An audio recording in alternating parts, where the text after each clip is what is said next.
আদ্রিতার চোখে নীল ছিল নিছকই একজন চাকর। সে সারাদিন আদ্রিতার ভাই ফরমাস খেটেও ওকে সন্তুষ্ট করতে পারত না।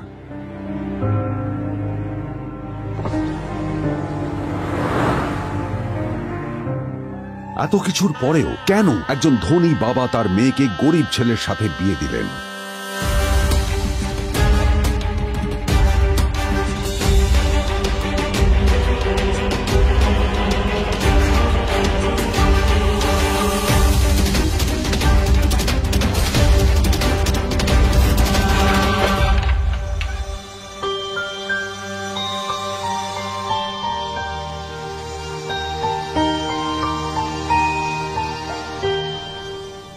এবং তারপরে সেই মেয়েটি তার গরিব স্বামীর কাছ থেকে নতুন বছরে এমন একটা গিফট পেয়েছিল যে তার চক্ষু স্থির হওয়ার জোগাড় হয়েছিল।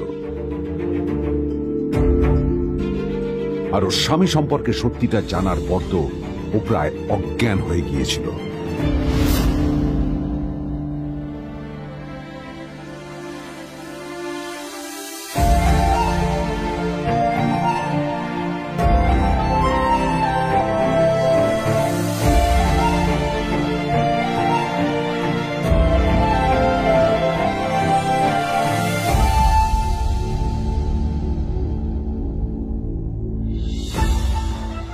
আমার বাবা সবচেয়ে বড় ভুল করেছে তোমার মতো একটা গরিব ছেলের সাথে আমার বিয়ে দিয়ে। আমার সব বন্ধুদের স্বামীরা ওদের কত দামি দামি গিফট দেয়, আর তুমি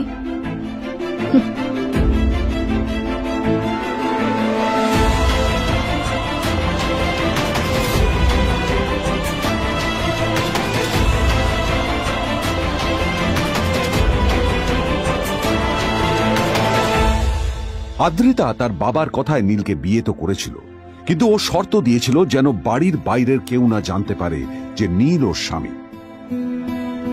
নীল ওই বাড়িতে ঘর জামাইয়ের মতো থাকলেও ও যেন ওখানে একজন চাকর ছিল।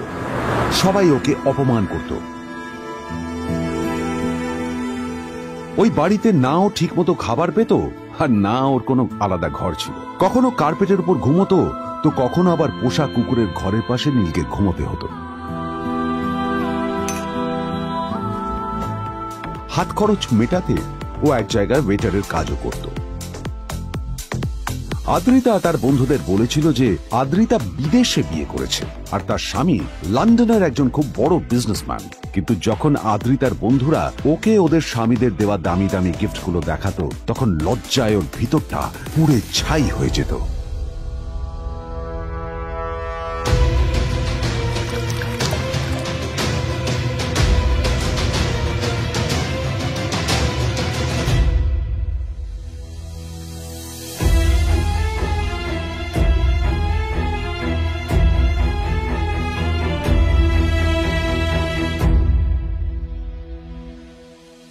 এই যে শোনো, নিউ ইয়ারে আমার একটা গিফট চাই তোমার থেকে।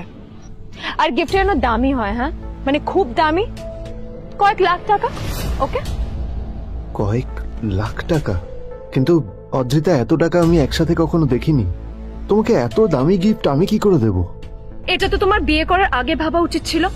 একজন পুরুষ মানুষ হয়ে নিজের স্ত্রীর এইটুকু ইচ্ছা তুমি পূরণ করতে পারবে না? স্ত্রীর এই কথাগুলো নীলকে আহত করে। নিঃশব্দে ওখান থেকে চলে যায় নীল।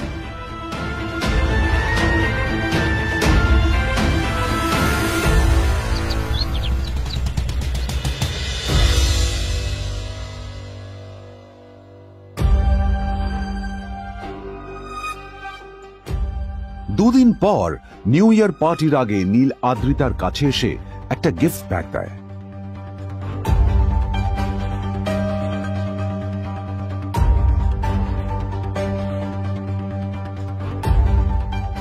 আদ্রিতা মুখ বেজার করে বাক্সটা খুলল, তবে তারপর বাক্সের ভেতরে গিফটটা দেখতেই ও চমকে গেল।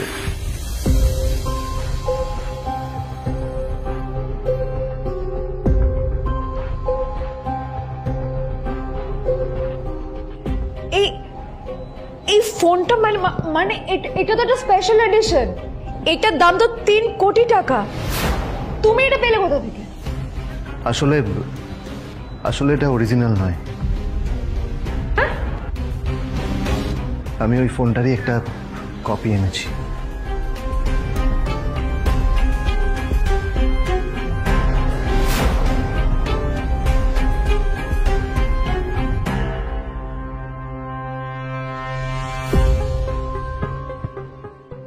কিন্তু আদ্রিতার নীলের কথা একটু সন্দেহ হয়, কারণ ফোনটা দেখে একেবারেই আসল বলেই মনে হচ্ছিল।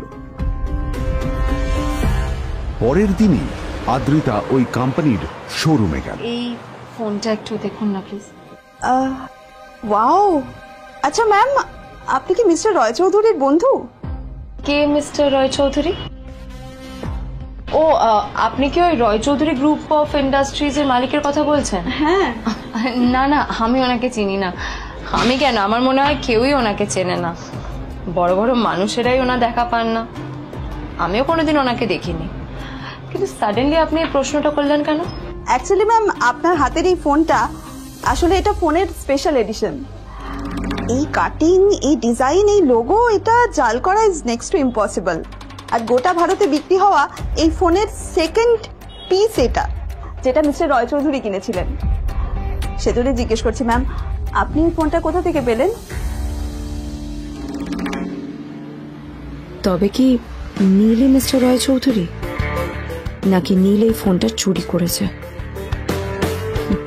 বেকার নীলের কাছে কোটি টাকার ফোন কোথা থেকে এলো? নীলের সত্যিটা তাহলে কি? আর ও যদি সত্যি বড় লোক হয়ে থাকে, তবে ও নিজের শ্বশুর বাড়িতে খরচামাই হয়েই বা থাকে কেন? আদ্রিতা এসব কথাই মনে মনে ভাবছিল। তবে আদ্রিতার বিশ্বাস ছিল যে কোনো না কোনো মতলব করেই নীল এই ফোনটা আদ্রিতার জন্য নিয়ে এসেছিল। কিছুদিন পর আদ্রিতা সেই ফোনটার কথা ভুলে গেল। নীল সকাল সকাল ঘুরতে বেরিয়েছে বাইরে।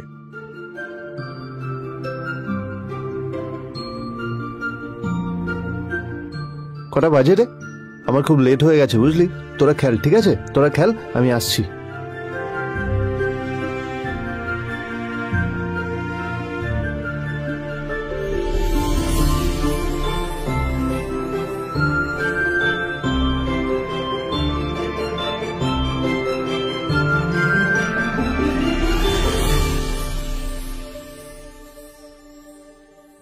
নীল, জল পড়ছে না কেন দেখো না। নীল, নীল, নীল কোথায় গেল? নীল,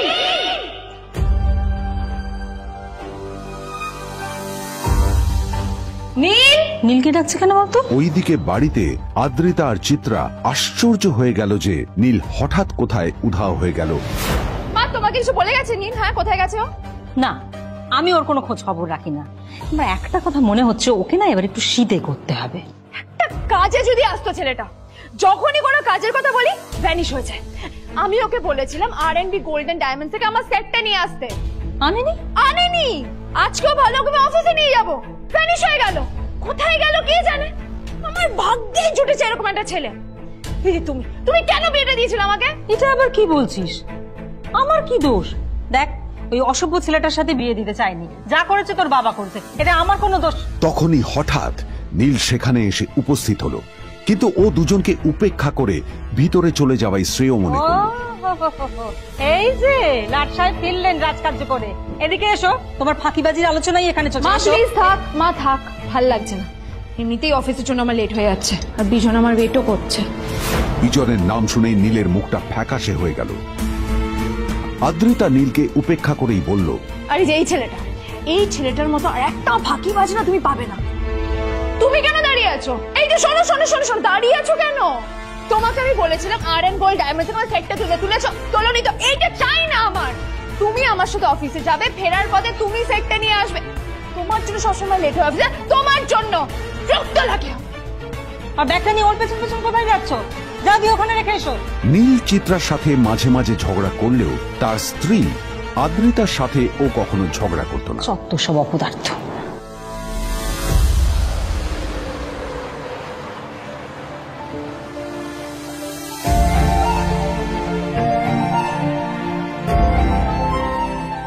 কিছুক্ষণের মধ্যেই তারা আদ্রিতার অফিসে পৌঁছে গেল। আদ্রিতা গাড়ি থেকে নামতে নামতে দেখলো যে তার কাছে অনেকগুলো ফাইল আছে। নীলের দিকে তাকিয়ে ওকেই ফাইলগুলো নিয়ে ভেতরে আসতে বলল। চলো, হাঁ করে দাঁড়িয়ে আছো কেন? ফাইলগুলো নিয়ে ভেতরে এসো।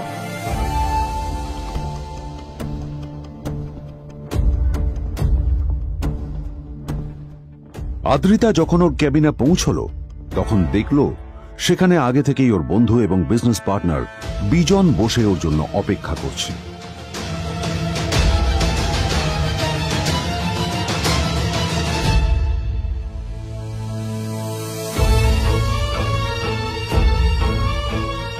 কোথায় ছিলে বলো? আমি 1 ঘন্টা ধরে তোমার জন্য এখানে ওয়েট করছি। এই লোকটার কি কোনো কাজকর্ম নেই? 1 ঘন্টা ধরে বসে আমার স্ত্রী আদ্রিতার জন্য অপেক্ষা করছে। সরি বিজন, আমি খুবই দুঃখিত যে বাড়ির কিছু লোকের জন্য না আমার সবসময় লেট হয়ে যায়। আদ্রিতার কথা শোনার পর বিজনের 1 ঘন্টা অপেক্ষা করার অভিযোগ 1 মুহূর্তের মধ্যে মিলিয়ে গিয়েছিল। কি হলো, হাসছো কেন? লটারি পেলে নাকি? লটারি? হ্যাঁ, তুমি আসা মানে আমার কাছে লটারির থেকেও বেশি দাম। তবে তার থেকে কিঞ্চিত কম দামি একটা গিফট আমি তোমার জন্য এনেছি।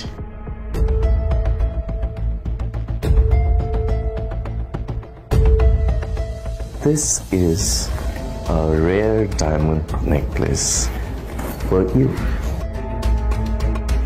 এটা আমার জন্য? সত্যি? এই শহরে এটা খুঁজে পাওয়া খুব বিরল। Just like you. Like it? Thank you. You're welcome. Thank you for the gift. আসি তাহলে এখন।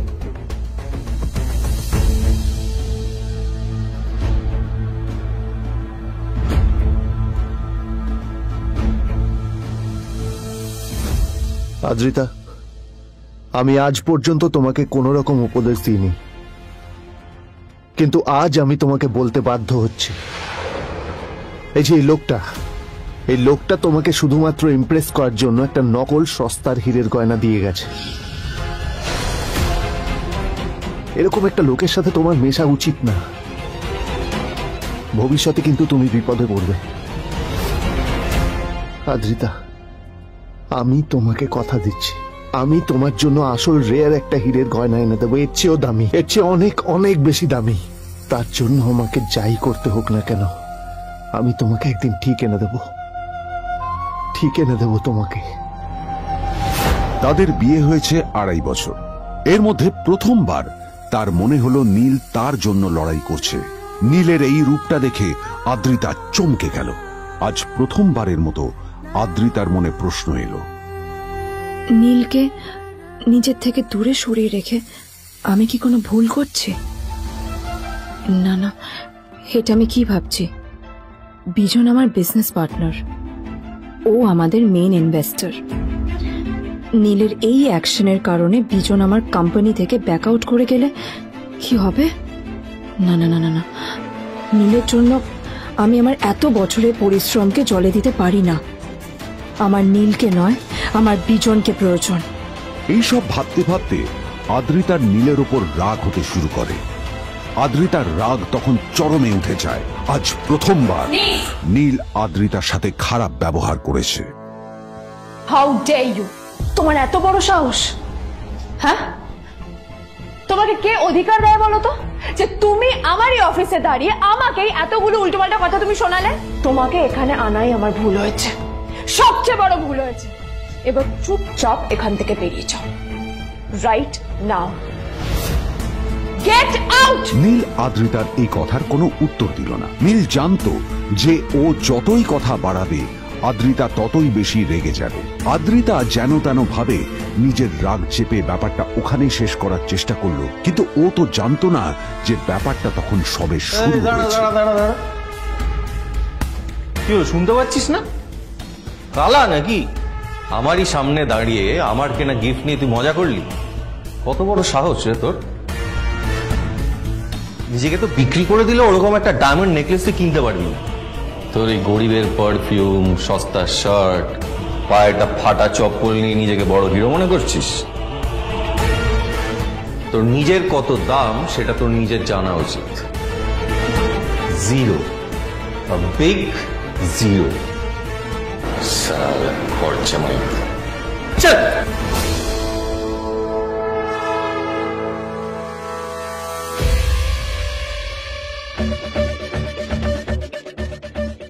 নীল তখনও ঝামেলা করার মেজাজ ছিল না, কিন্তু যখন কেউ অন্যের নীরবতা সুযোগ নিতে শুরু করে তখন কথা বলাটা প্রয়োজন। নীল আঙুল তুলে পেছনের দিকে ইশারা করে।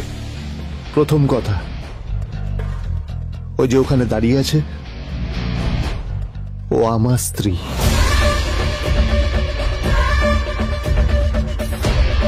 তাই আমার স্ত্রীকে তোমার নেকলেস দেওয়ার কোনো অধিকার নেই। ওকে যদি নেকলেস দিতে হয় তাহলে আমি দেব। তাই এসব ফ্রডগিরি বন্ধ করো। আর দ্বিতীয় কথা, যার পকেটে পয়সা নেই ঝনঝন আওয়াজ করা তার মানায় না।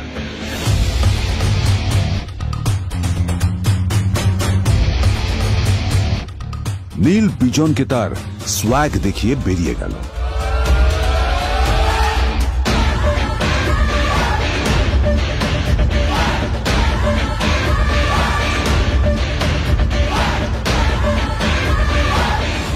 আদ্রিতার রাগে গজগজ করছিল। ওর জ্বলন্ত চোখের সামনে শুধু নীলের মুখটা ভেসে উঠছিল। ও যতই নীলের কথা ভাবছিল ততই ওর রাগ বেড়ে যাচ্ছিল। গত কয়েক মাস ধরে আদ্রিতার কোম্পানির অবস্থা একেবারেই ভালো ছিল না। আদ্রিতা তা সামলানোর আপ্রাণ চেষ্টা করছিল। কি যে করবেও সেইটাই বুঝে উঠতে পারছিল না। তারপর বিজনের সাথে ওর দেখা হলো, আর তখনই বিজনের সাথে ওর বন্ধুত্ব হলো। বিজন একটা খুব বড় পরিবারের সদস্য। আজ বিজন শুধুমাত্র আদ্রিতার কোম্পানির একজন বিজনেস পার্টনারই নয়, সাথে বড় ইনভেস্টরও। আর শুধুমাত্র বিজনের কারণেই আদ্রিতার কোম্পানি এখনো চলছে। এই কোম্পানির সমস্ত লস বিজনই বহন করে এবং আদ্রিতারও ওকে তাই খুব প্রয়োজন। বিজনের সাথে বন্ধুত্ব করা আদ্রিতার পক্ষে সহজ কাজ ছিল না। অনেক কাঠখড় পুড়িয়ে আদ্রিতা ওর কাছাকাছি এসেছিল। সবকিছু ঠিকঠাকই চলছিল, সবকিছুই আদ্রিতার প্ল্যান অনুযায়ী হচ্ছিল, কিন্তু নীল আজ এসে সবকিছু নষ্ট করে দিল। কি দরকার ছিল বুঝতে পারছি না। কি দরকার ছিল নীলের বিজনকে এতগুলো কথা শোনানোর? এবার বিজন আমাকে টাকা দেবে কিনা সেটাও জানি না। আমার কোম্পানিতে ইনভেস্ট করতে চাইবে কিনা সেটাও বুঝতে পারছি না। কি করব?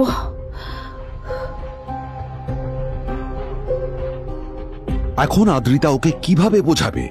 ভুল করে যদি বিজন ওর টাকা ফেরত চায় তবে আদ্রিতার কোম্পানি সেন কর্পোরেশন খুব বড় সমস্যায় পড়ে যাবে। তারপর কি হবে? সেন পরিবারের দেখভাল কে করবে? এইসব ভাবতে ভাবতে আদ্রিতা নিজের উপরেও রেগে গেল। আসলে দোষটা ওর নিজেরই। আদ্রিতা কেন নীলকে ওদের মাঝে আনতে গেল? নীলকে অফিসে নিয়ে আসারই বা কি দরকার ছিল? আর যদি সে নীলকে সাথে করে না আনতো তাহলে বিজন এখন ওর সাথেই বসে থাকতো।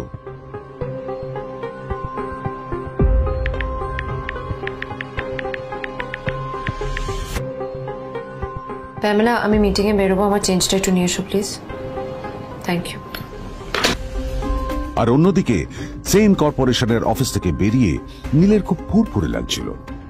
তখনই হঠাৎ ওর ফোনটা বেজে উঠল। ফোনটা ছিল মিস্টার রায় চৌধুরীর। তিনি ছিলেন শহরের সব থেকে বড় বিজনেসম্যান। হ্যাঁ মিস্টার রায় চৌধুরী, আমি আপনাকেই ফোন করতে যাচ্ছিলাম। আমি একজন বিশেষ লোকের সাথে তোমার একটা মিটিং ফিক্স করেছি। ওর অ্যাড্রেস আমি তোমাকে টেক্সট করে দিয়েছি। আমি চাই তুমি ওই লোকটার সাথে মিট করো। ঠিক আছে, আমি যে কোনো কারোর সাথে দেখা করতে পারি, কিন্তু তার জন্য আপনাকে আমার দুটো শর্ত মানতে হবে। প্রথমটা, আমার জন্য একটা রেয়ার হীরের নেকলেস আপনাকে জোগাড় করে আনতে হবে।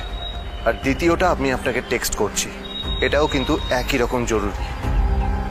এই দুটো কাজ আপনাকে যত তাড়াতাড়ি সম্ভব করে ফেলতে হবে আমার জন্য, ঠিক আছে?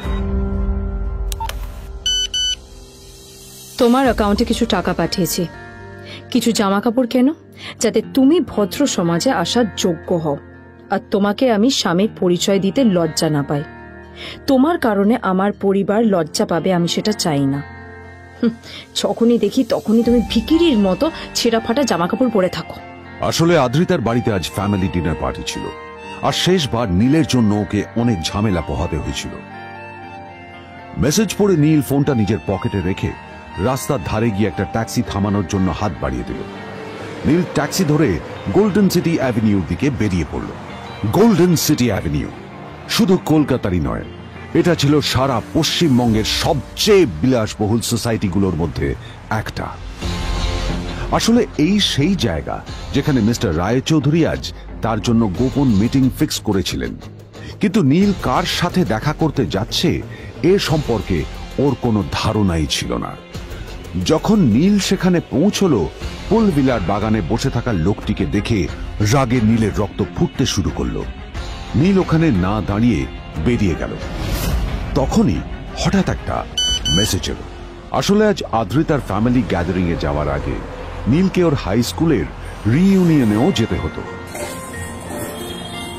গ্র্যাজুয়েশনের পর এত বছরে এই প্রথম নীল তার কোন কলেজ বা স্কুলের রিইউনিয়নে যাচ্ছে।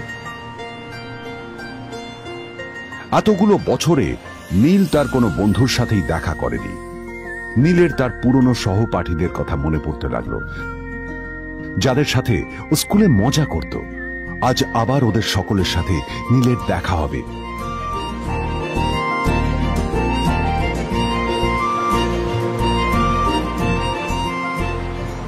আর এই সব কিছু ভেবেই নীল এক্সাইটেড হয়ে যাচ্ছিল।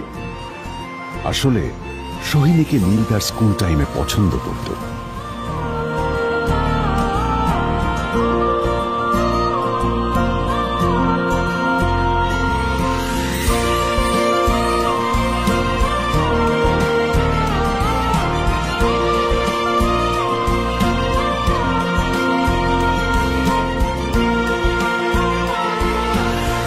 অন্যদিকে সেম কর্পোরেশনে ইনভেস্টরদের সঙ্গে আদ্রিতার মিটিং একেবারেই ভালো যায়নি। তাকে দেখে বেশ গম্ভীর মনে হচ্ছিল।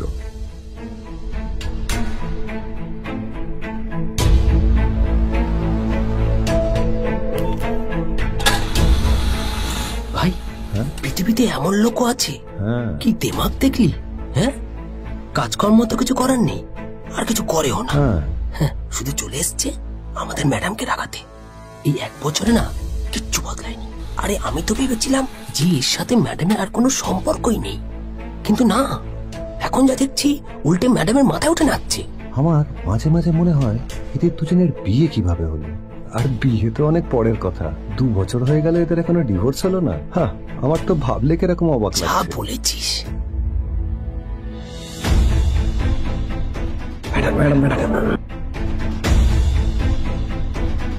অফিসে চলতে থাকা এইসব কথা শুনে আদ্রিতার আরো রাগ হলো। আদ্রিতা ক্যাবিনে যাওয়ার পরে রাগকে নিয়ন্ত্রণ করা ওর পক্ষে আরো কঠিন হয়ে গেল। ও তখন বুঝতেই পারছিল না যে ওর রাগ কিভাবে নিয়ন্ত্রণ করবে। আদ্রিতা এটাও ভাবছিল যে নীলের জন্য ওকে আর কত অপমানিত হতে হবে। এসব ভাবতে ভাবতেই আদ্রিতার চোখ গেল ওর বাবার ছবিটার দিকে।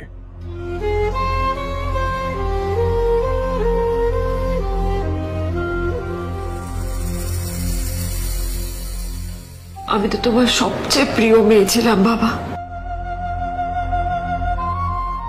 তাই আমি সবসময় ভেবেছি যে তুমি আমার জন্য যাকে সিলেক্ট করবে সে সব থেকে শ্রেষ্ঠ হবে।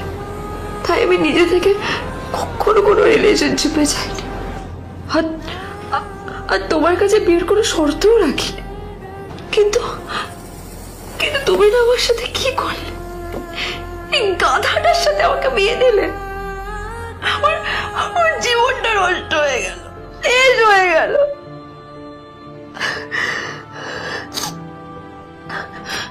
আমি যদি একটু জানতাম যে ও কিছু করে না, ঘর চাপাই হয়ে থাকবে, এইসব কাজকর্ম করে, তাহলে আমি কোনোদিনই বিয়েতে রাজি হতাম না বাবা, কোনোদিন না, কোনোদিন।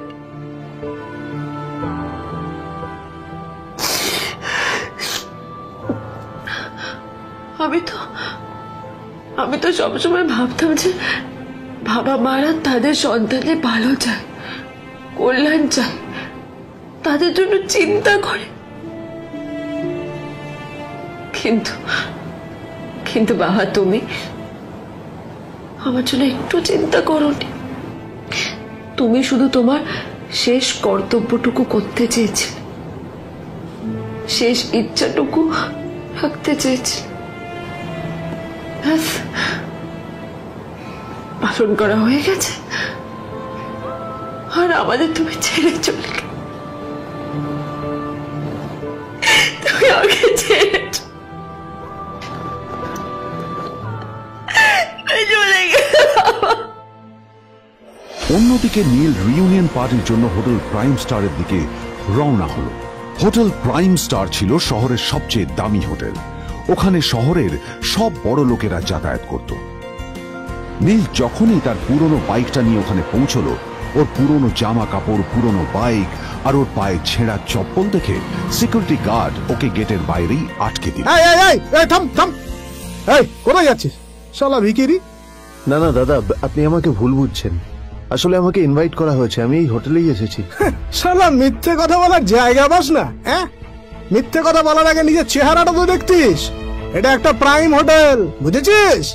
এখানে সব শহরের বড় বড় লোকেরা তাদের বড় বড় গাড়ি নিয়ে আসে।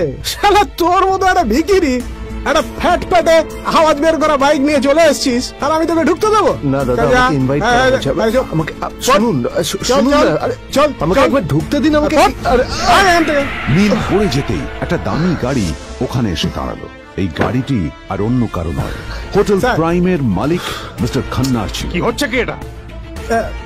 হোটেলের গেটের সামনে এসব ক্যাশ চলছে এখানে। হোটেলের বদনাম হবে না এতে? স্যার দেখুন না, এই যে ভিখিরিটা হোটেলে ঢুকতে যাচ্ছে, আমি বারণ করছি, শুনছে না স্যার? ছাড়া আপনি কি করতে আছেন? কি হচ্ছে দেখি দেখি কে? মিস্টার খান্না তার চশমা খুলে নীলের দিকে দেখলেন, আর ওনার মুখটা হাঁ হয়ে গেল।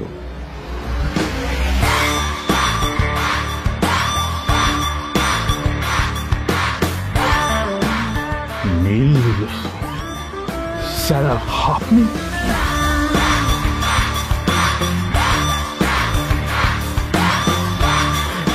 Extremely sorry sir.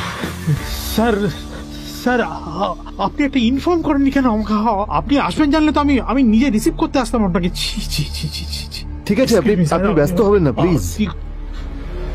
জানোইনি কে? নিজের বসকে এভাবে একজন ভিখারিকে হাতে পায়ে ধরতে দেখে গার্ডটিও অবাক হয়ে গেল।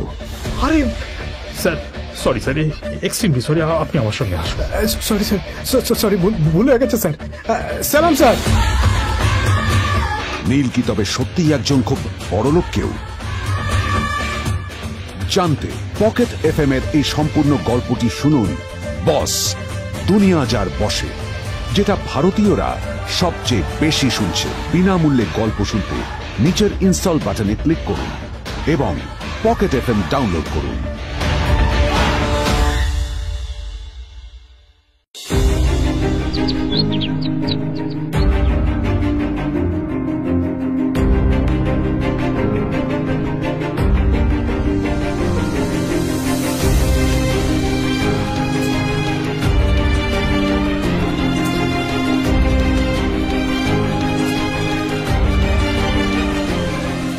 আদ্রিতার চোখে নীল ছিল নিছকই একজন চাকর। সে সারাদিন আদ্রিতার ভাই ফরমাস খেটেও ওকে সন্তুষ্ট করতে পারত না।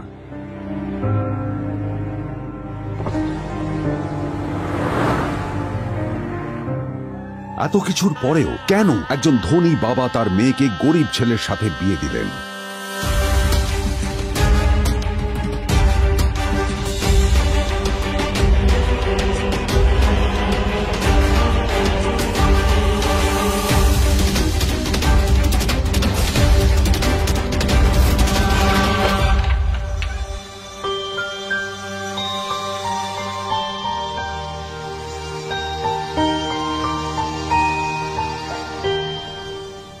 এবং তারপরে সেই মেয়েটি তার গরিব স্বামীর কাছ থেকে নতুন বছরে এমন একটা গিফট পেয়েছিল যে তার চক্ষু স্থির হওয়ার জোগাড় হয়েছিল। আর ওর স্বামী সম্পর্কে সত্যিটা জানার পর তো ও প্রায় অজ্ঞান হয়ে গিয়েছিল।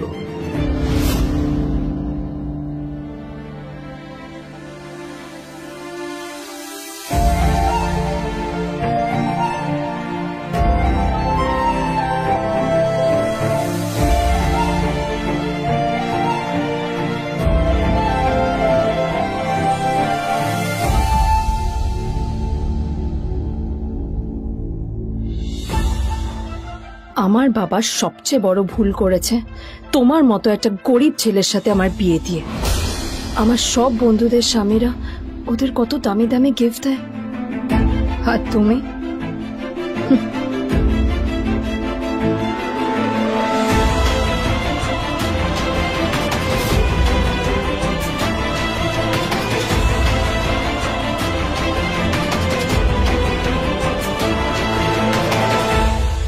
আদ্রিতা তার বাবার কথায় নীলকে বিয়ে তো করেছিল, কিন্তু ও শর্ত দিয়েছিল যেন বাড়ির বাইরের কেউ না জানতে পারে যে নীল ওর স্বামী।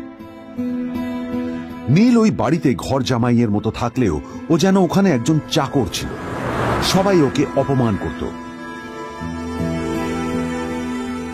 ওই বাড়িতে না ও ঠিক মতো খাবার পেত, আর না ওর কোনো আলাদা ঘর ছিল। কখনো কার্পেটের উপর ঘুমোতো, তো কখনো আবার পোষা কুকুরের ঘরের পাশে নীলকে ঘুমোতে হতো।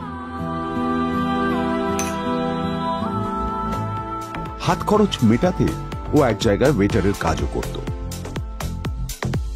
আদ্রিতা তার বন্ধুদের বলেছিল যে আদ্রিতা বিদেশে বিয়ে করেছে, আর তার স্বামী লন্ডনের একজন খুব বড় বিজনেসম্যান। কিন্তু যখন আদ্রিতার বন্ধুরা ওকে ওদের স্বামীদের দেওয়া দামি দামি গিফটগুলো দেখাতো, তখন লজ্জায় ওর ভিতরটা পুড়ে ছাই হয়ে যেত।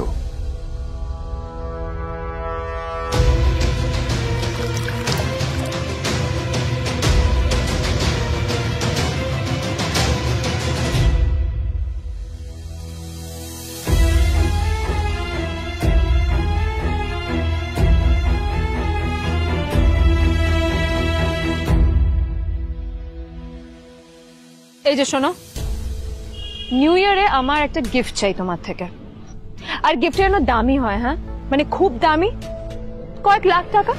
ওকে? কয়েক লাখ টাকা? কিন্তু অদ্রিতা, এত টাকা আমি একসাথে কখনো দেখিনি। তোমাকে এত দামি গিফট আমি কি করে দেব? এটা তো তোমার বিয়ে করার আগে ভাবা উচিত ছিল। একজন পুরুষ মানুষ হয়ে নিজের স্ত্রীর এইটুকু ইচ্ছা তুমি পূরণ করতে পারবে না? স্ত্রীর এই কথাগুলো নীলকে আহত করে। নিঃশব্দে ওখান থেকে চলে যায় নীল।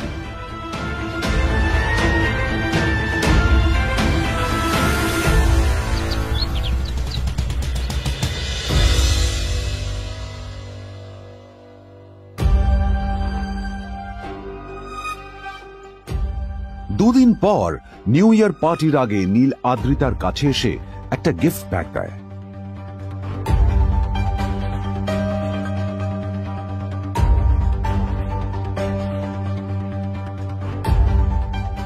আদ্রিতা মুখ বেজার করে বাক্সটা খুলল, তবে তারপর বাক্সের ভেতরে গিফটটা দেখতেই ও চমকে গেল।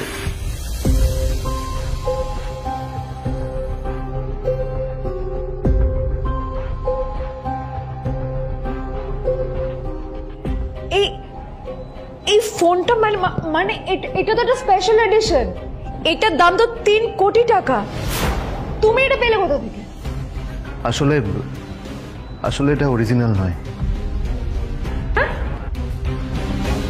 আমি ওই ফোনটারই একটা কপি এনেছি।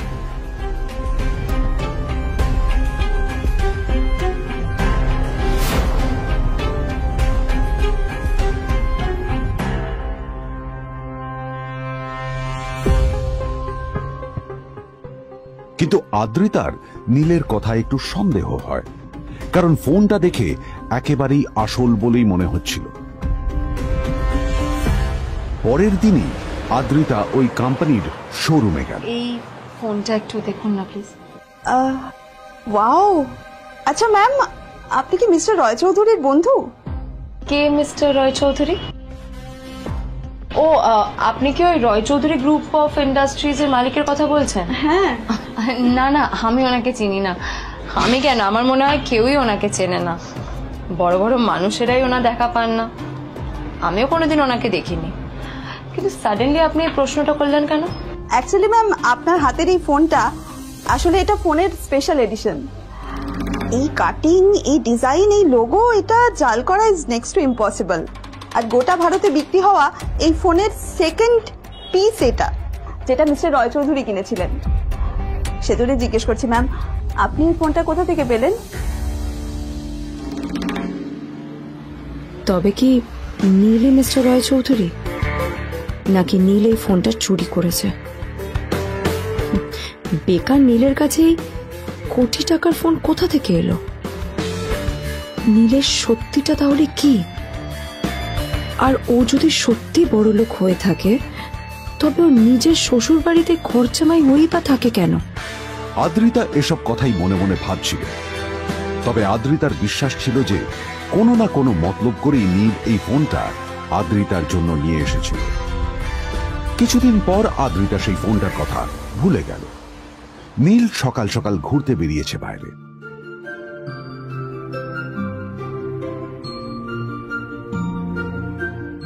কটা বাজে রে? আমার খুব লেট হয়ে গেছে বুঝলি। তোরা খেল, ঠিক আছে? তোরা খেল, আমি আসছি।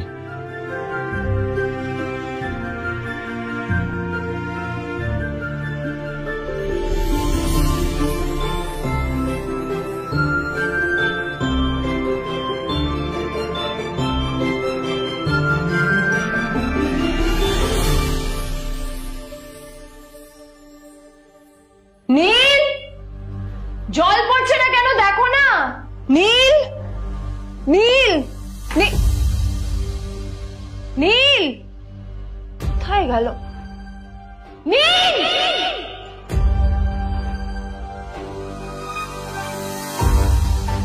নীল, নীলকে ডাকছে কেন বলতো? ওইদিকে বাড়িতে আদ্রিতা আর চিত্রা আশ্চর্য হয়ে গেল যে নীল হঠাৎ কোথায় উধাও হয়ে গেল। মা তোমাকে কিছু বলে গেছে নীল? হ্যাঁ, কোথায় গেছে ও? না, আমি ওর কোনো খোঁজ খবর রাখি না। আমার একটা কথা মনে হচ্ছে, ওকে না এবার একটু শীতে করতে হবে। একটা কাজে যদি আসতো ছেলেটা, যখনই কোনো কাজের কথা বলি ভ্যানিশ হয়ে যায়। আমি ওকে বলেছিলাম R&B গোল্ডেন ডায়মন্ড থেকে আমার সেটটা নিয়ে আসতে, আনেনি। আজকেও ভালো করে অফিসে নিয়ে যাবো, ভ্যানিশ হয়ে গেল। কোথায় গেল কে জানে। আমার ভাগ্যে জুটেছে এরকম একটা ছেলে। তুমি কেন বিয়েটা দিয়েছিলে আমাকে? এটা আবার কি বলছিস? আমার কি দোষ? দেখ, ওই অসভ্য ছেলেটার সাথে বিয়ে দিতে চাইনি। যা করেছে তোর বাবা করেছে, এটা আমার কোনো দোষ। তখনই হঠাৎ নীল সেখানে এসে উপস্থিত হলো, কিন্তু ও দুজনকে উপেক্ষা করে ভিতরে চলে যাওয়াই শ্রেয় মনে করল। এই যে লাট সাহেব ফিরলেন রাজকার্য করে। এদিকে এসো, তোমার ফাঁকিবাজির আলোচনাই এখানে চলছে। মা প্লিজ থাক, মা থাক, ভাল লাগছে না। এমনিতেই অফিসের জন্য আমার লেট হয়ে যাচ্ছে, আর বিজন আমার ওয়েটও করছে। বিজনের নাম শুনেই নীলের মুখটা ফ্যাকাশে হয়ে গেল। আদ্রিতা নীলকে উপেক্ষা করেই বলল, আরে যে এই ছেলেটার মতো আর একটা ফাঁকিবাজ না তুমি পাবে না। তুমি কেন দাঁড়িয়ে আছো? এই যে শোনো শোনো শোনো শোনো, দাঁড়িয়ে আছো কেন? তোমাকে আমি বলেছিলাম R&B গোল্ড ডায়মন্ড থেকে আমার সেটটা তুলেছো, তোলোনি তো। এইটা চাই না আমার। তুমি আমার সাথে অফিসে যাবে, ফেরার পথে তুমি সেটটা নিয়ে আসবে। তোমার জন্য সবসময় লেট হয়ে অফিসে, তোমার জন্য বিরক্ত লাগে। আর ব্যাগটা নিয়ে ওর পেছন পেছন কোথায় যাচ্ছ? যা দিয়ে ওখানে রেখে এসো। নীল চিত্রার সাথে মাঝে মাঝে ঝগড়া করলেও তার স্ত্রী আদ্রিতার সাথে ও কখনো ঝগড়া করত না। সত্য সব অপদার্থ।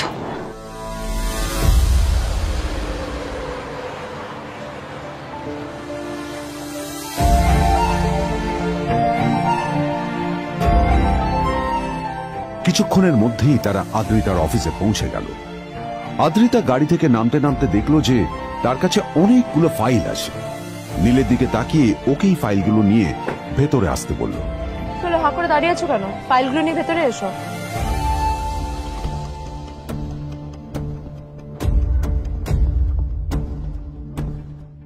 আদ্রিতা যখন ওর ক্যাবিনে পৌঁছলো তখন দেখলো সেখানে আগে থেকেই ওর বন্ধু এবং বিজনেস পার্টনার বিজন বসে ওর জন্য অপেক্ষা করছে।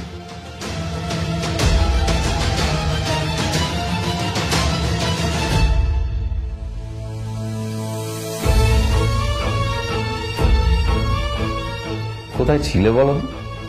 আমি 1 ঘন্টা ধরে তোমার জন্য এখানে ওয়েট করছি। এই লোকটার কি কোনো কাজকর্ম নেই?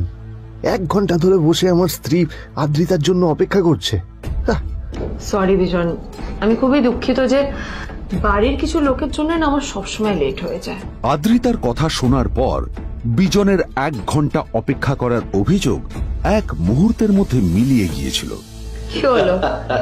হাসছো কেন? লটারি পেলে নাকি? লটারি? হ্যাঁ, তুমি আসা মানে আমার কাছে লটারির থেকেও বেশি দামি। তবে তার থেকে কিঞ্চিত কম দামি একটা গিফট আমি তোমার জন্য এনেছি।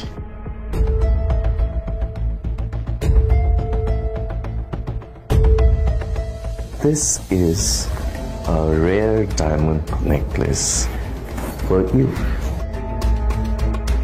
এটা আমার জন্য সত্যি? এই শহরে এটা খুঁজে পাওয়া খুব বিরল। Just like you. Like it? Thank you. You're welcome. Thank you for the gift. আসি তাহলে এখন।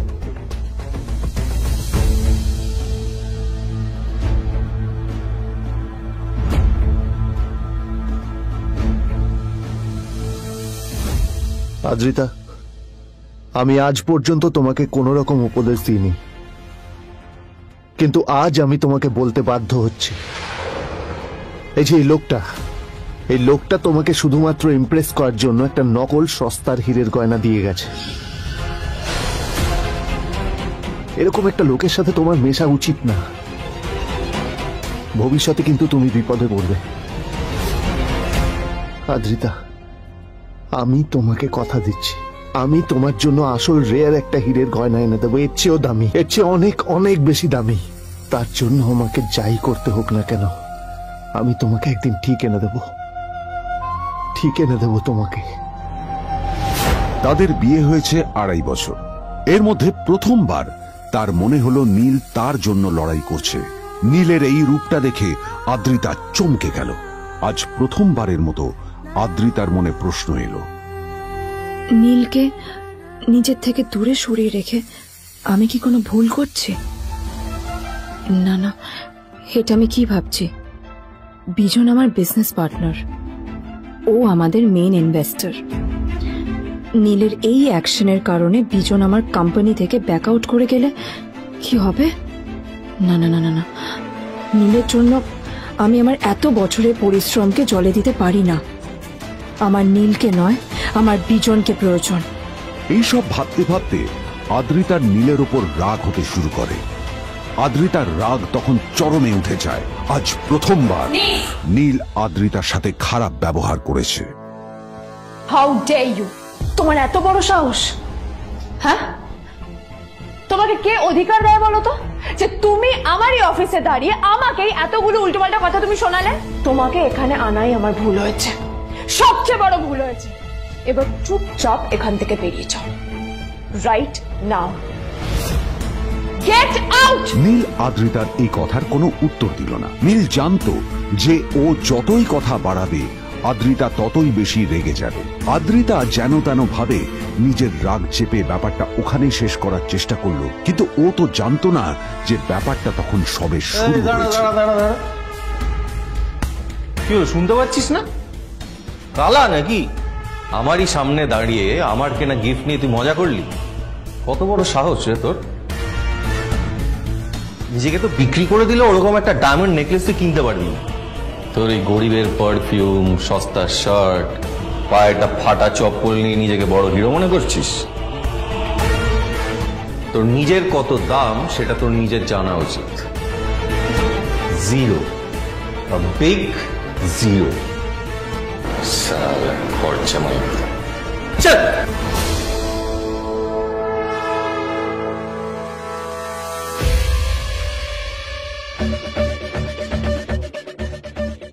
নীল তখনও ঝামেলা করার মেজাজ ছিল না, কিন্তু যখন কেউ অন্যের নীরবতা সুযোগ নিতে শুরু করে তখন কথা বলাটা প্রয়োজন। নীল আঙুল তুলে পেছনের দিকে ইশারা করে। প্রথম কথা, ওই যে ওখানে দাঁড়িয়ে আছে, ও আমার স্ত্রী।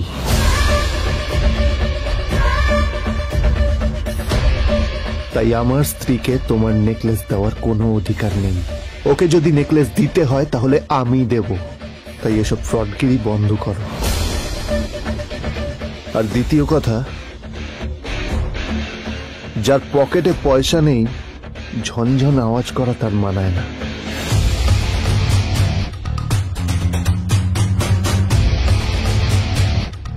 নীল বিজনকে তার সোয়াগ দেখিয়ে বেরিয়ে গেল।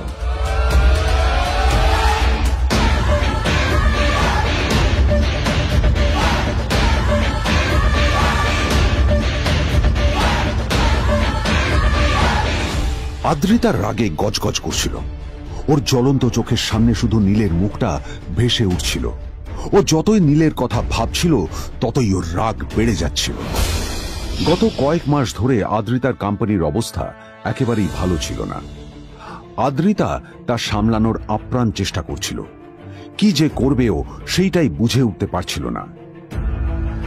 তারপর বিজনের সাথে ওর দেখা হলো, আর তখনই বিজনের সাথে ওর বন্ধুত্ব হলো। বিজন একটা খুব বড় পরিবারের সদস্য। আজ বিজন শুধুমাত্র আদ্রিতার কোম্পানির একজন বিজনেস পার্টনারই নয়, সাথে বড় ইনভেস্টরও। আর শুধুমাত্র বিজনের কারণেই আদ্রিতার কোম্পানি এখনো চলছে।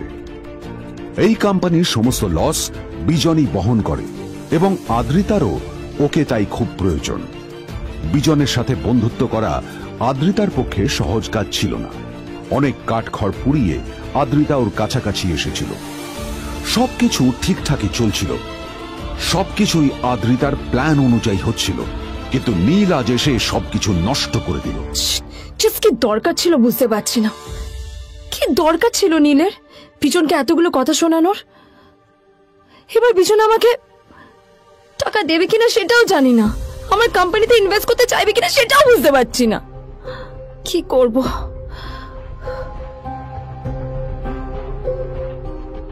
এখন আদ্রিতা ওকে কিভাবে বোঝাবে? ভুল করে যদি বিজন ওর টাকা ফেরত চায় তবে আদ্রিতার কোম্পানি সেন কর্পোরেশন খুব বড় সমস্যায় পড়ে যাবে। তারপর কি হবে?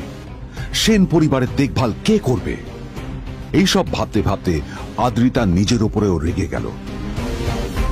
আসলে দোষটা ওর নিজেরই। আদ্রিতা কেন নীলকে ওদের মাঝে আনতে গেল? নীলকে অফিসে নিয়ে আসারই বা কি দরকার ছিল? আর যদি সে নীলকে সাথে করে না আনতো তাহলে বিজন এখন ওর সাথেই বসে থাকতো।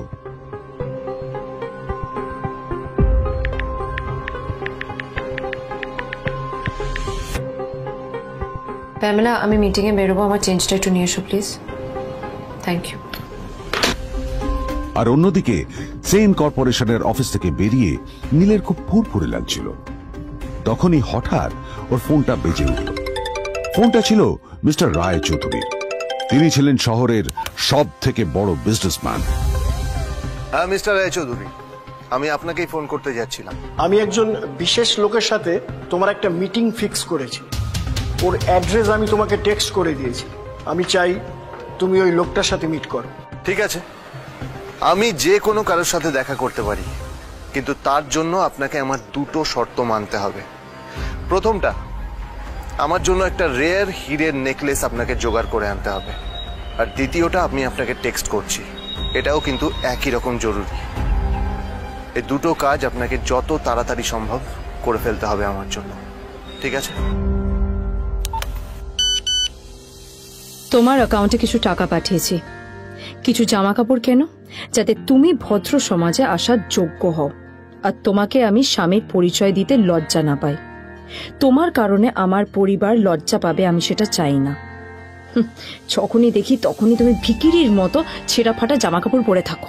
আসলে আদ্রিতার বাড়িতে আজ ফ্যামিলি ডিনার পার্টি ছিল, আর শেষবার নীলের জন্য ওকে অনেক ঝামেলা পোহাতে হয়েছিল।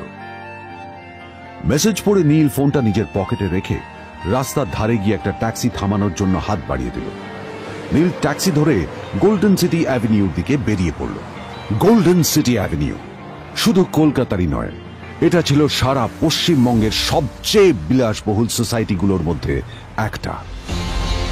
আসলে এই সেই জায়গা যেখানে মিস্টার রায় চৌধুরী আজ তার জন্য গোপন মিটিং ফিক্স করেছিলেন। কিন্তু নীল কার সাথে দেখা করতে যাচ্ছে এ সম্পর্কে ওর কোনো ধারণাই ছিল না। যখন নীল সেখানে পৌঁছলো, পুলভিলার বাগানে বসে থাকা লোকটিকে দেখে রাগে নীলের রক্ত ফুটতে শুরু করলো। নীল ওখানে না দাঁড়িয়ে বেরিয়ে গেল। তখনই হঠাৎ একটা মেসেজ এলো। আসলে আজ আদ্রিতার ফ্যামিলি গ্যাদারিং এ যাওয়ার আগে নীলকে ওর হাই স্কুলের রিইউনিয়নেও যেতে হতো। গ্রাজুয়েশনের পর এত বছরে এই প্রথম নীল তার কোন কলেজ বা স্কুলের রিইউনিয়নে যাচ্ছে। এতগুলো বছরে নীল তার কোনো বন্ধুর সাথেই দেখা করেনি। নীলের তার পুরনো সহপাঠীদের কথা মনে পড়তে লাগলো, যাদের সাথে ও স্কুলে মজা করত। আজ আবার ওদের সকলের সাথে নীলের দেখা হবে।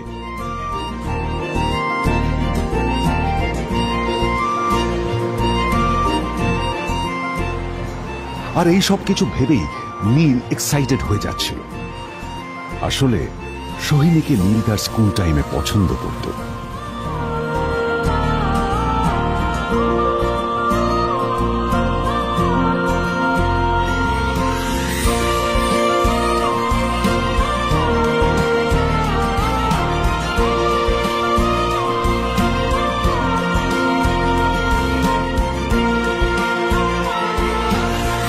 অন্যদিকে সেম কর্পোরেশনে ইনভেস্টরদের সঙ্গে আদ্রিতার মিটিং একেবারেই ভালো যায়নি।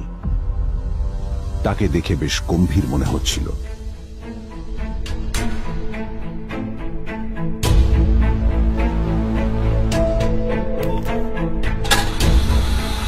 ভাই পৃথিবীতে এমন লোকও আছে, কি দিমাগ দেখলি? হ্যাঁ, কাজকর্ম তো কিছু করার নেই, আর কিছু করেও না। হ্যাঁ, শুধু চলে এসছে আমাদের ম্যাডামকে রাখাতে। এই 1 বছরে না কিচ্ছু বদলায়নি। আরে আমি তো ভেবেছিলাম যে এর সাথে ম্যাডামের আর কোনো সম্পর্কই নেই, কিন্তু না, এখন যা দেখছি উল্টে ম্যাডামের মাথায় উঠে নাচছে। আমার মাঝে মাঝে মনে হয় এদের দুজনের বিয়ে কিভাবে হলো। আর বিয়ে তো অনেক পরের কথা, 2 বছর হয়ে গেল এদের এখনো ডিভোর্স হলো না। হ্যাঁ, আমার তো ভাবলে কিরকম অবাক লাগছে। যা বলেছিস।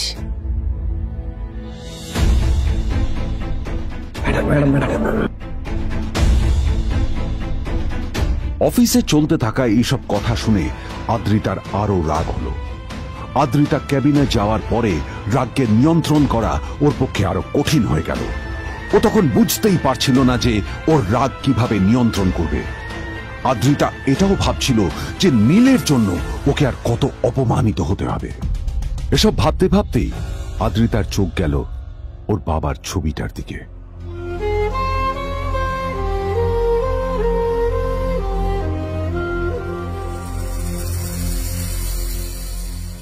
আমি তো তোমার সবচেয়ে প্রিয় মেয়ে ছিলাম বাবা,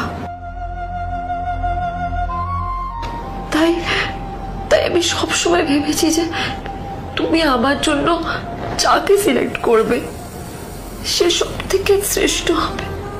তাই আমি নিজে থেকে কখনো কোনো রিলেশনশিপে যাইনি,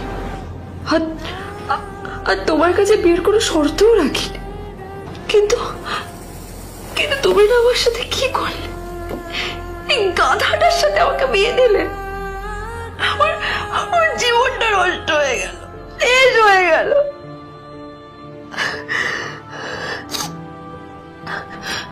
আমি যদি একটু জানতাম যে ও কিছু করে না, ঘর চাপাই হয়ে থাকবে, এইসব কাজকর্ম করে, তাহলে কোনোদিনই বিয়েতে রাজি হতাম না বাবা, কোনোদিন না, কোনোদিন।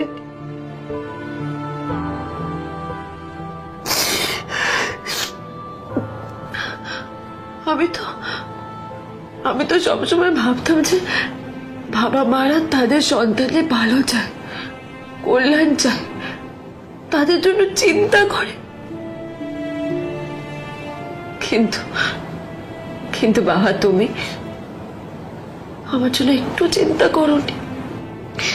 তুমি শুধু তোমার শেষ কর্তব্যটুকু করতে চেয়েছিলে, শেষ ইচ্ছাটুকু রাখতে চেয়েছিলে, পালন করা হয়ে গেছে, আর আমাদের তুমি ছেড়ে চলে গেলে। তুমি আমাকে ছেড়ে চলে গেলে। অন্যদিকে নীল রিউনিয়ন পার্টির জন্য হোটেল প্রাইম স্টারের দিকে রওনা হলো। হোটেল প্রাইম স্টার ছিল শহরের সবচেয়ে দামি হোটেল। ওখানে শহরের সব বড় লোকেরা যাতায়াত করত। নীল যখনই তার পুরনো বাইকটা নিয়ে ওখানে পৌঁছলো, ওর পুরনো জামা কাপড়, পুরনো বাইক আর ওর পায়ে ছেঁড়া চপ্পল দেখে সিকিউরিটি গার্ড ওকে গেটের বাইরেই আটকে দিল। কোথায় যাচ্ছিস শালা ভিখিরি? না না দাদা, আপনি আমাকে ভুল বুঝছেন। আসলে আমাকে ইনভাইট করা হয়েছে, আমি এই হোটেলেই এসেছি। শালা মিথ্যে কথা বলার জায়গা পাস না? হ্যাঁ, মিথ্যে কথা বলার আগে নিজের চেহারাটা তো দেখতিস। এটা একটা প্রাইম হোটেল, বুঝেছিস? এখানে সব শহরের বড় বড় লোকেরা তাদের বড় বড় গাড়ি নিয়ে আসে। শালা তোর মতো একটা ভিখিরি একটা ফ্যাট প্যাটে আওয়াজ বের করা বাইক নিয়ে চলে এসছিস, আর আমি তোকে ঢুকতে দেবো? না দাদা, আমাকে ইনভাইট করা হয়েছে। আমাকে শুনুন, চল আমাকে একবার ঢুকতে দিন আমাকে। নীল পড়ে যেতেই একটা দামি গাড়ি ওখানে এসে দাঁড়ালো। এই গাড়িটি আর অন্য কারো নয়, হোটেল প্রাইমের মালিক মিস্টার খান্নার ছিল। কি হচ্ছে কি এটা? হোটেলের গেটের সামনে এসব এসব ক্যাশ চলছে এখানে। হোটেলের বদনাম হবে না এতে? স্যার দেখুন না, এই যে ভিখিরিটা হোটেলে ঢুকতে যাচ্ছে, এই বারণ করছি, শুনছে না স্যার? Shut up! আপনি কি করতে আছেন? কে কি হচ্ছে দেখি দেখি কে? মিস্টার খান্না তার চশমা খুলে নীলের দিকে দেখলেন, আর ওনার মুখটা হাঁ হয়ে গেল।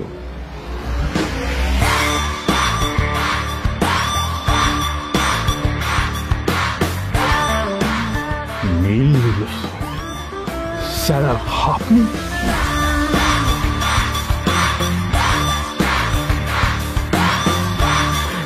Extremely sorry sir. Sir sir আপনি একটা ইনফর্ম করেননি কেন আমাকে? আপনি আসবেন জানলে তো আমি নিজে রিসিভ করতে আসতাম আপনাকে। ঠিক আছে, আপনি ব্যস্ত হবেন না প্লিজ। জানোইনি কে? নিজের বসকে এভাবে একজন ভিখারিকে হাতে পায়ে ধরতে দেখে গার্ডটিও অবাক হয়ে গেল। আরে sir, sorry sir, extremely sorry, আপনি আমার সঙ্গে আসবেন। সরি স্যার, সরি, ভুল হয়ে গেছে স্যার। সালাম স্যার। নীল কি তবে সত্যিই একজন খুব বড়লোক কেউ? জানতে পকেট এফএম এর এই সম্পূর্ণ গল্পটি শুনুন, বস দুনিয়া যার বসে, যেটা ভারতীয়রা সবচেয়ে বেশি শুনছে। বিনামূল্যে গল্প শুনতে নিচের ইনস্টল বাটনে ক্লিক করুন এবং পকেট এফএম ডাউনলোড করুন।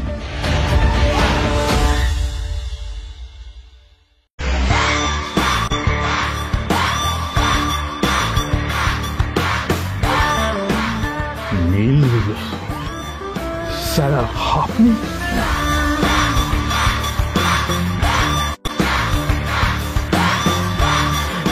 Extremely sorry sir.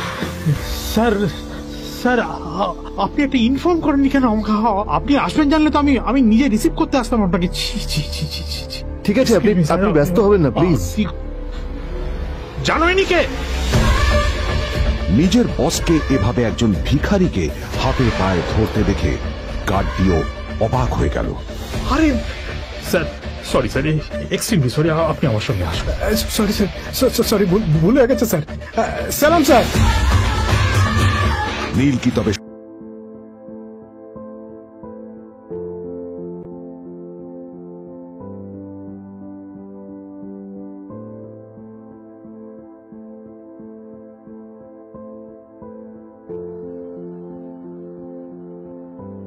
তার চোখে নীল ছিল নিছকই একজন চাকর।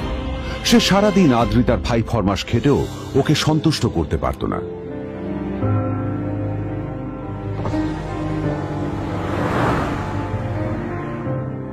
এত কিছুর পরেও কেন একজন ধনী বাবা তার মেয়েকে গরিব ছেলের সাথে বিয়ে দেন?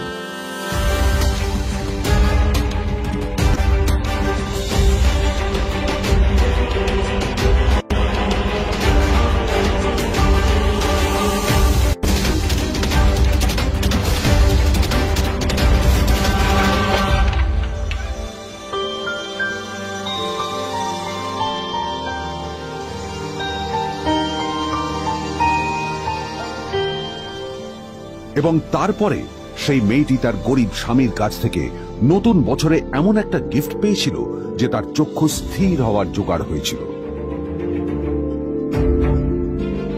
আর ওর স্বামী সম্পর্কে সত্যিটা জানার পর তো ও প্রায় অজ্ঞান হয়ে গিয়েছিল।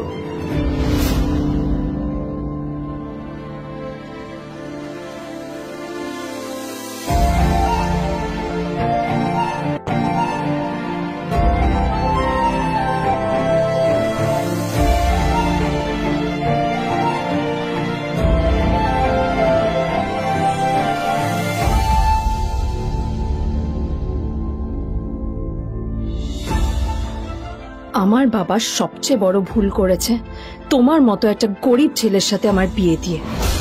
আমার সব বন্ধুদের স্বামীরা ওদের কত দামি দামি গিফট দেয়, আর তুমি?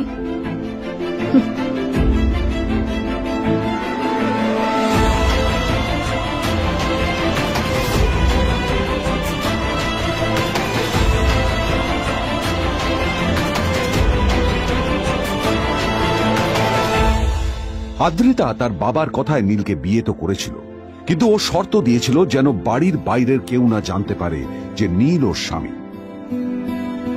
নীল ওই বাড়িতে ঘর জামাইয়ের মতো থাকলেও ও যেন ওখানে একজন চাকর ছিল।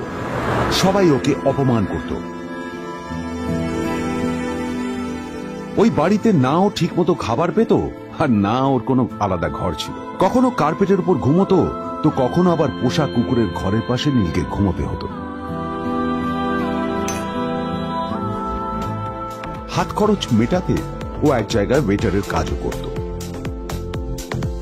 আদ্রিতা তার বন্ধুদের বলেছিল যে আদ্রিতা বিদেশে বিয়ে করেছে, আর তার স্বামী লন্ডনের একজন খুব বড় বিজনেসম্যান। কিন্তু যখন আদ্রিতার বন্ধুরা ওকে ওদের স্বামীদের দেওয়া দামি দামি গিফটগুলো দেখাতো, তখন লজ্জায় ওর ভিতরটা পুড়ে ছাই হয়ে যেত।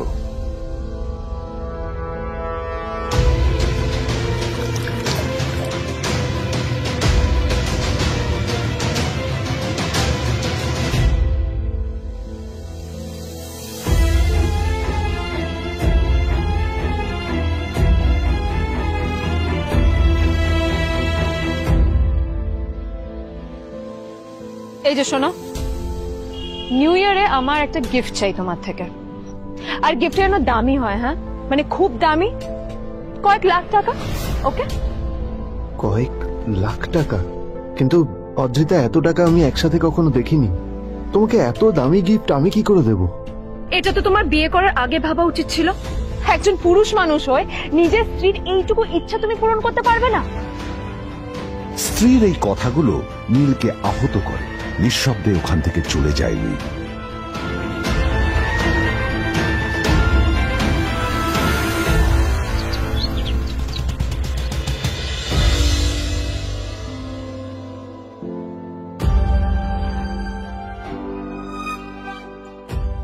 দুদিন পর নিউ ইয়ার পার্টির আগে নীল আদ্রিতার কাছে এসে একটা গিফট ব্যাগ দেয়।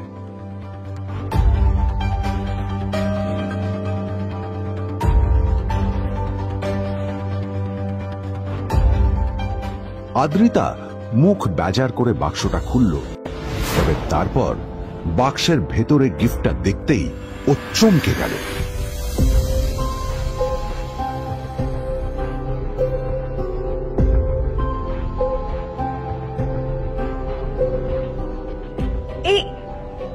এই ফোনটা মানে এটা তো একটা স্পেশাল এডিশন। এটার দাম তো 3 কোটি টাকা। তুমি এটা পেলে কোথা থেকে? আসলে এটা অরিজিনাল নয়। আমি ওই ফোনটারই একটা কপি এনেছি।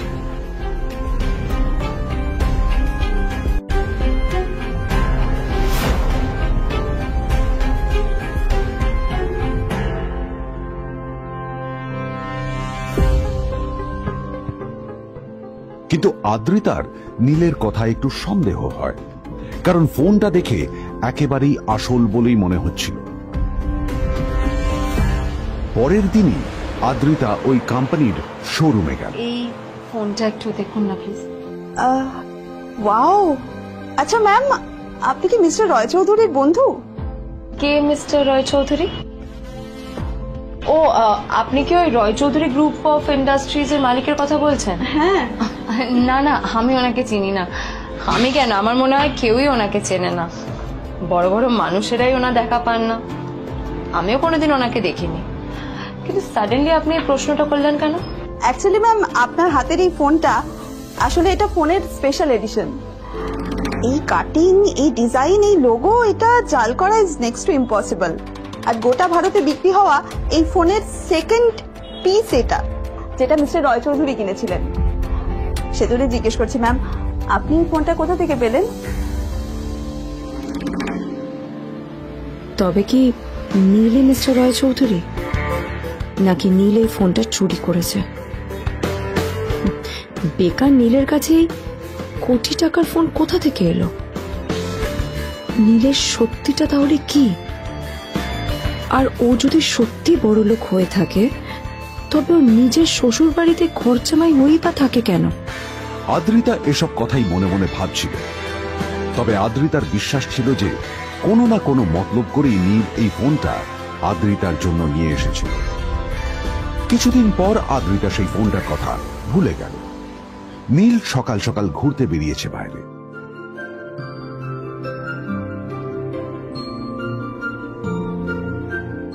কটা বাজে রে? আমার খুব লেট হয়ে গেছে বুঝলি। তোরা খেল, ঠিক আছে? তোরা খেল, আমি আসছি।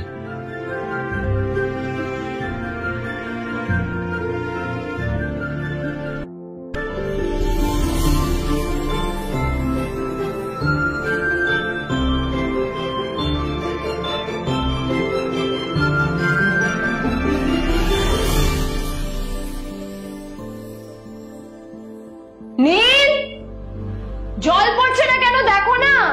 নীল, নীল, নীল কোথায় গেল? নীল,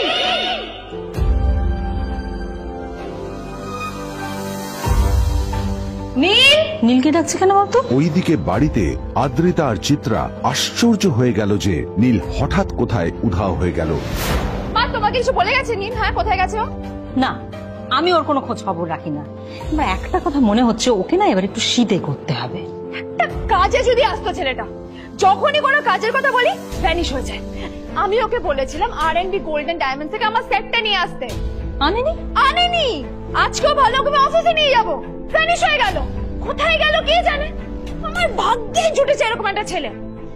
তুমি তুমি কেন বিয়েটা দিয়েছিলে আমাকে? এটা আবার কি বলছিস? আমার কি দোষ? দেখ, ওই অসভ্য ছেলেটার সাথে বিয়ে দিতে চাইনি, যা করেছে তোর বাবা করেছে, এটা আমার কোনো দোষ। তখনই হঠাৎ নীল সেখানে এসে উপস্থিত হলো, কিন্তু ও দুজনকে উপেক্ষা করে ভিতরে চলে যাওয়াই শ্রেয় মনে করল। এই যে লাট সাহেব ফিরলেন রাজকার্য করে, এদিকে এসো। তোমার ফাঁকিবাজির আলোচনাই এখানে চলছে। মা প্লিজ থাক, মা থাক, ভাল লাগছে না। এমনিতেই অফিসের জন্য আমার লেট হয়ে যাচ্ছে, আর বিজন আমার ওয়েটও করছে। বিজনের নাম শুনেই নীলের মুখটা ফ্যাকাশে হয়ে গেল। আদ্রিতা নীলকে উপেক্ষা করেই বলল, আরে যে এই ছেলেটার মতো আর একটা ফাঁকিবাজ না তুমি পাবে না। তুমি কেন দাঁড়িয়ে আছো? এই যে শোনো শোনো শোনো শোনো, দাঁড়িয়ে আছো কেন? তোমাকে আমি বলেছিলাম R&B গোল্ড ডায়মন্ড তোমার সেটটা তুলেছো, চলোনি তো। এইটা চাই না আমার। তুমি আমার সাথে অফিসে যাবে, ফেরার পথে তুমি সেটটা নিয়ে আসবে। তোমার জন্য সবসময় লেট হয়ে যাবে, তোমার জন্য বিরক্ত লাগে। আর ব্যাগটা নিয়ে ওর পেছন পেছন কোথায় যাচ্ছ? যা দিয়ে ওখানে রেখে এসো। নীল চিত্রার সাথে মাঝে মাঝে ঝগড়া করলেও তার স্ত্রী আদ্রিতার সাথে ও কখনো ঝগড়া করত না। সত্য সব অপদার্থ।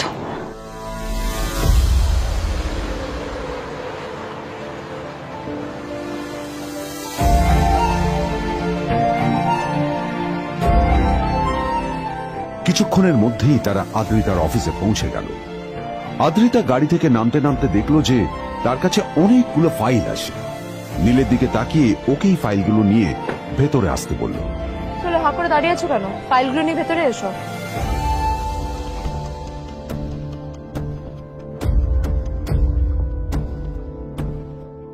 আদ্রিতা যখন ওর ক্যাবিনে পৌঁছলো তখন দেখলো সেখানে আগে থেকেই ওর বন্ধু এবং বিজনেস পার্টনার বিজন বসে ওর জন্য অপেক্ষা করছে।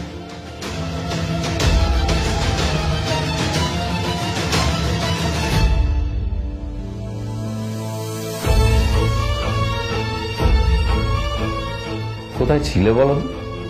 আমি 1 ঘন্টা ধরে তোমার জন্য এখানে ওয়েট করছি। এই লোকটার কি কোনো কাজকর্ম নেই?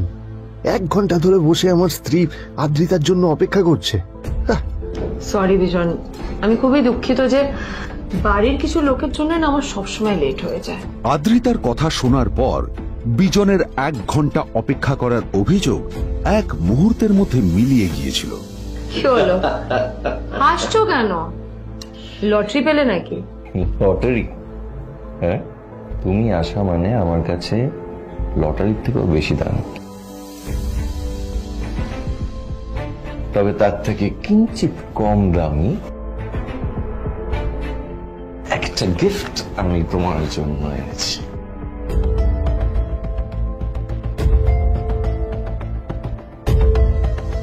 This is a rare diamond necklace for you. এটা আমার জন্য? সত্যি? সত্যি। এই শহরে এটা খুঁজে পাওয়া খুব বিরল। Just like you. Like it? Thank you.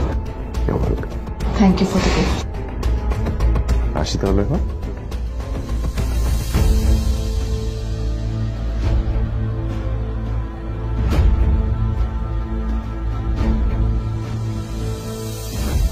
Adrita, আমি আজ পর্যন্ত তোমাকে কোন রকম উপদেশ দিইনি, কিন্তু আজ আমি তোমাকে বলতে বাধ্য হচ্ছি। এই যে এই লোকটা তোমাকে শুধুমাত্র ইমপ্রেস করার জন্য একটা নকল সস্তার হীরের গয়না দিয়ে গেছে। এরকম একটা লোকের সাথে তোমার মেশা উচিত না। ভবিষ্যতে কিন্তু তুমি বিপদে পড়বে। আদ্রিতা, আমি তোমাকে কথা দিচ্ছি, আমি তোমার জন্য আসল রেয়ার একটা হীরের গয়না এনে দেবো, এর চেয়েও দামি, এর চেয়ে অনেক অনেক বেশি দামি। তার জন্য আমাকে যাই করতে হোক না কেন, আমি তোমাকে একদিন ঠিক এনে দেবো তোমাকে। তাদের বিয়ে হয়েছে 2.5 বছর। এর মধ্যে প্রথমবার তার মনে হলো নীল তার জন্য লড়াই করছে। নীলের এই রূপটা দেখে আদ্রিতা চমকে গেল। আজ প্রথমবারের মতো আদ্রিতার মনে প্রশ্ন এলো, নীলকে নিজের থেকে দূরে সরিয়ে রেখে আমি কি কোনো ভুল করছি? না না, এটা আমি কি ভাবছি? বিজন আমার বিজনেস পার্টনার, ও আমাদের মেইন ইনভেস্টর। নীলের এই অ্যাকশনের কারণে বিজন আমার কোম্পানি থেকে ব্যাক আউট করে গেলে কি হবে? না না না না না, নীলের জন্য আমি আমার এত বছরের পরিশ্রমকে জলে দিতে পারি না। আমার নীলকে নয়, আমার বিজনকে প্রয়োজন। এইসব ভাবতে ভাবতে আদ্রিতার নীলের ওপর রাগ হতে শুরু করে। আদ্রিতার রাগ তখন চরমে উঠে যায়। আজ প্রথমবার নীল আদ্রিতার সাথে খারাপ ব্যবহার করেছে। How dare you! তোমার এত বড় সাহস! হ্যাঁ, তোমাকে কে অধিকার দেয় বলো তো যে তুমি আমারই অফিসে দাঁড়িয়ে আমাকেই এতগুলো উল্টোপাল্টা কথা তুমি শোনালে? তোমাকে এখানে আনাই আমার ভুল হয়েছে, সবচেয়ে বড় ভুল হয়েছে। এবার চুপচাপ এখান থেকে বেরিয়ে যাও, right now. Get out! Neel আদ্রিতার এই কথার কোনো উত্তর দিল না। নীল জানতো যে ও যতই কথা বাড়াবে আদ্রিতা ততই বেশি রেগে যাবে। আদ্রিতা যেন তেন ভাবে নিজের রাগ চেপে ব্যাপারটা ওখানেই শেষ করার চেষ্টা করলো, কিন্তু ও তো জানতো না যে ব্যাপারটা তখন সবে শুরু হয়েছে। কি হলো, শুনতে পাচ্ছিস না? কালা নাকি? আমারই সামনে দাঁড়িয়ে আমার কেনা গিফট নিয়ে তুই মজা করলি? কত বড় সাহস রে তোর! নিজেকে তো বিক্রি করে দিলে ওরকম একটা ডায়মন্ড নেকলেস তুই কিনতে পারবি। তোর এই গরিবের পারফিউম, সস্তা শার্ট, পায়েটা ফাটা চপ্পল নিয়ে নিজেকে বড় হিরো মনে করছিস? তোর নিজের কত দাম সেটা তোর নিজের জানা উচিত। Zero, big zero. সালা খরচা মাই। চল।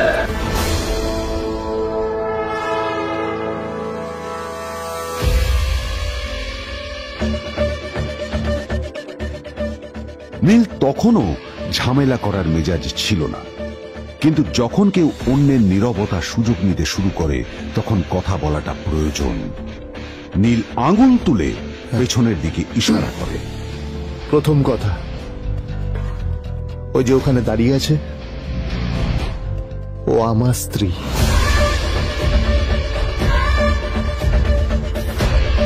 তাই আমার স্ত্রীকে তোমার নেকলেস দেওয়ার কোনো অধিকার নেই। ওকে যদি নেকলেস দিতে হয় তাহলে আমি দেব। তাই এসব ফ্রডগিরি বন্ধ করো। আর দ্বিতীয় কথা, যার পকেটে পয়সা নেই ঝনঝন আওয়াজ করা তার মানায় না।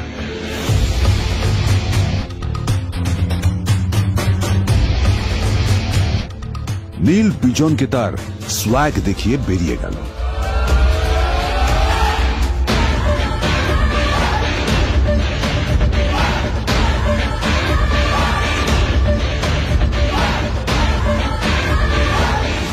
আদ্রিতার রাগে গজগজ করছিল।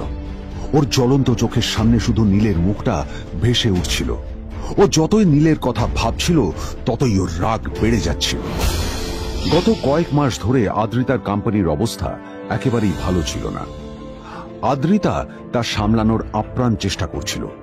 কি যে করবেও সেইটাই বুঝে উঠতে পারছিল না। তারপর বিজনের সাথে ওর দেখা হলো, আর তখনই বিজনের সাথে ওর বন্ধুত্ব হলো। বিজন একটা খুব বড় পরিবারের সদস্য। আজ বিজন শুধুমাত্র আদ্রিতার কোম্পানির একজন বিজনেস পার্টনারই নয়, সাথে বড় ইনভেস্টরও। আর শুধুমাত্র বিজনের কারণেই আদ্রিতার কোম্পানি এখনো চলছে। এই কোম্পানির সমস্ত লস বিজনই বহন করে এবং আদ্রিতারও ওকে তাই খুব প্রয়োজন। বিজনের সাথে বন্ধুত্ব করা আদ্রিতার পক্ষে সহজ কাজ ছিল না। অনেক কাঠখড় পুড়িয়ে আদ্রিতা ওর কাছাকাছি এসেছিল। সবকিছু ঠিকঠাকই চলছিল, সবকিছুই আদ্রিতার প্ল্যান অনুযায়ী হচ্ছিল, কিন্তু নীল আজ এসে সবকিছু নষ্ট করে দিল। কি দরকার ছিল বুঝতে পারছি না। কি দরকার ছিল নীলের বিজনকে এতগুলো কথা শোনানোর? এবার বিজন আমাকে টাকা দেবে কিনা সেটাও জানি না, আমার কোম্পানিতে ইনভেস্ট করতে চাইবে কিনা সেটাও বুঝতে পারছি না। কি করব?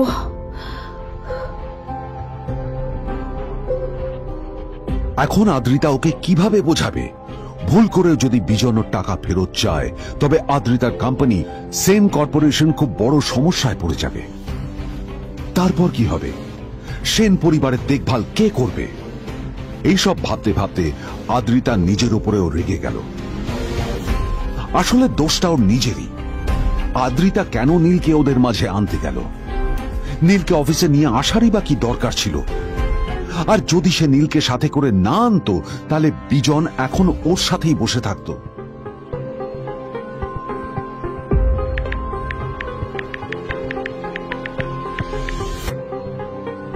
প্যামেলা, আমি মিটিং এ বেরোবো, আমার চেঞ্জটা একটু নিয়ে এসো প্লিজ। Thank you. আর অন্যদিকে সেন কর্পোরেশনের অফিস থেকে বেরিয়ে নীলের খুব ফুরফুরে লাগছিল। তখনই হঠাৎ ওর ফোনটা বেজে উঠল। ফোনটা ছিল মিস্টার রায় চৌধুরী। তিনি ছিলেন শহরের সব থেকে বড় বিজনেসম্যান। হ্যাঁ মিস্টার রায় চৌধুরী, আমি আপনাকেই ফোন করতে যাচ্ছিলাম। আমি একজন বিশেষ লোকের সাথে তোমার একটা মিটিং ফিক্স করেছি। ওর অ্যাড্রেস আমি তোমাকে টেক্সট করে দিয়েছি। আমি চাই তুমি ওই লোকটার সাথে মিট করো। ঠিক আছে, আমি যে কোনো কারোর সাথে দেখা করতে পারি, কিন্তু তার জন্য আপনাকে আমার দুটো শর্ত মানতে হবে।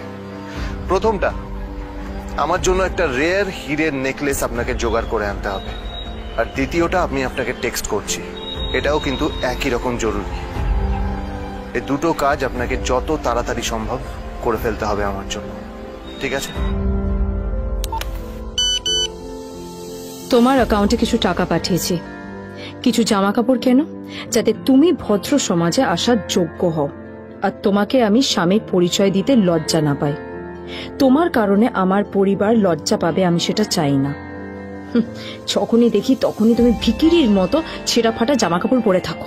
আসলে আদ্রিতার বাড়িতে আজ ফ্যামিলি ডিনার পার্টি ছিল, আর শেষবার নীলের জন্য ওকে অনেক ঝামেলা পোহাতে হয়েছিল।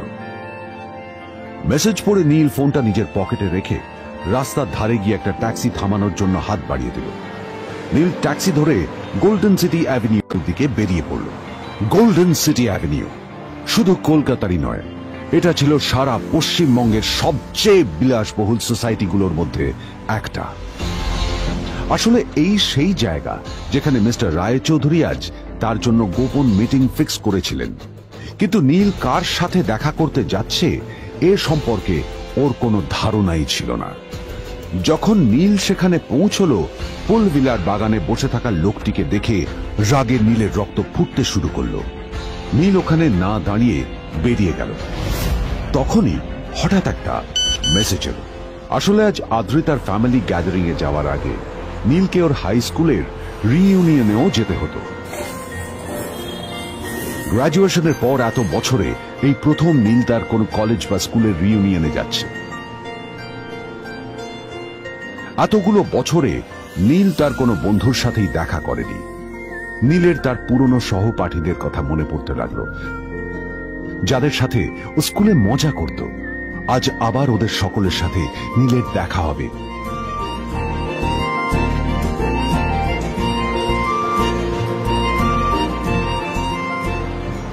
আর এই সব কিছু ভেবেই নীল এক্সাইটেড হয়ে যাচ্ছিল। আসলে সোহিনীকে নীল তার স্কুল টাইমে পছন্দ করত।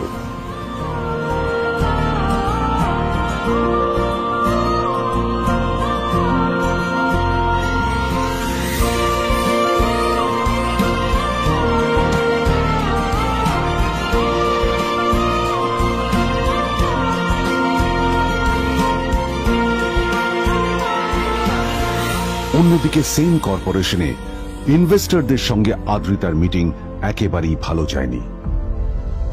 তাকে দেখে বেশ গম্ভীর মনে হচ্ছিল।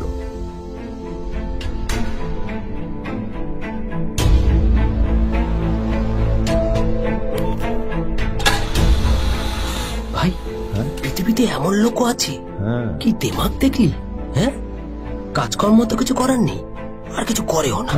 হ্যাঁ, শুধু চলে এসছে আমাদের ম্যাডামকে রাখাতে। এই 1 বছরে না কিচ্ছু বদলায়নি। আরে আমি তো ভেবেছিলাম যে এর সাথে ম্যাডামের আর কোনো সম্পর্কই নেই, কিন্তু না, এখন যা দেখছি উল্টে ম্যাডামের মাথায় উঠে নাচছে। আমার মাঝে মাঝে মনে হয় এদের দুজনের বিয়ে কিভাবে হলো। আর বিয়ে তো অনেক পরের কথা, 2 বছর হয়ে গেল এদের এখনো ডিভোর্স হলো না। হ্যাঁ, আমার তো ভাবলে কিরকম অবাক যা লাগছে। বলেছিস।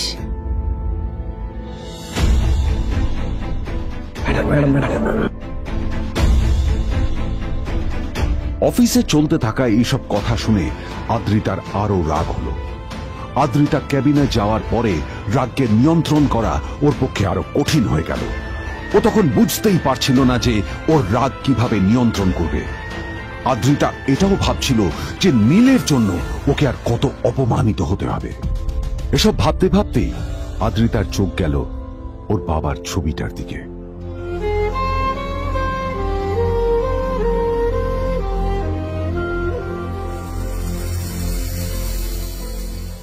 আমি তো তোমার সবচেয়ে প্রিয় মেয়ে ছিলাম বাবা, তাই তাই আমি সবসময় ভেবেছি যে তুমি আমার জন্য যাকে সিলেক্ট করবে সে সব থেকে শ্রেষ্ঠ হবে। তাই আমি নিজে থেকে কখনো কোনো রিলেশনশিপে যাইনি, আর তোমার কাছে বিয়ের কোনো শর্তও রাখিনি। কিন্তু কিন্তু তুমি না আমার সাথে কি করলে? এই গাধাটার সাথে আমাকে বিয়ে দিলে। আমার জীবনটা নষ্ট হয়ে গেল, শেষ হয়ে গেল।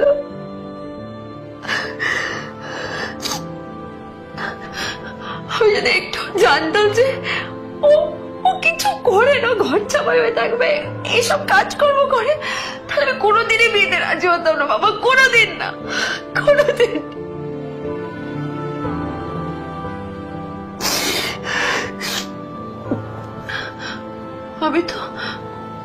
আমি তো সবসময় ভাবতাম যে বাবা মারা তাদের সন্তানের ভালো চায়, কল্যাণ চায়, তাদের জন্য চিন্তা করে। কিন্তু বাবা, তুমি আমার জন্য একটু চিন্তা করোনি। তুমি শুধু তোমার শেষ কর্তব্যটুকু করতে চেয়েছিলে, শেষ ইচ্ছাটুকু রাখতে চেয়েছিলে, পালন করা হয়ে গেছে, আর আমাদের তুমি ছেড়ে চলে গেলে। তুমি আমাকে ছেড়ে চলে গেলে।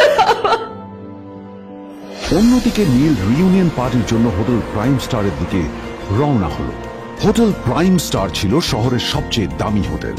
ওখানে শহরের সব বড় লোকেরা যাতায়াত করত।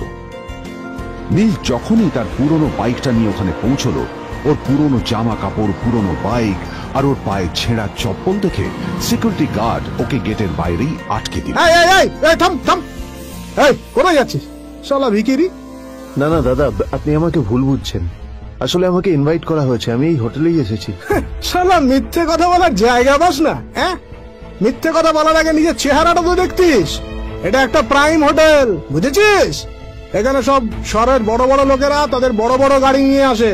শালা তোর মতো একটা ভিখিরি একটা ফ্যাট প্যাটে আওয়াজ বের করা বাইক নিয়ে চলে এসেছিস, আর আমি তোকে ঢুকতে দেবো না? দাদা, আমাকে ইনভাইট করা হয়েছে। আমাকে শুনুন, চল আমাকে একবার ঢুকতে দিন আমাকে। নীল পড়ে যেতেই একটা দামি গাড়ি ওখানে এসে দাঁড়ালো। এই গাড়িটি আর অন্য কারো নয়, হোটেল প্রাইমের মালিক মিস্টার খান্নার ছিল। কি হচ্ছে কি এটা?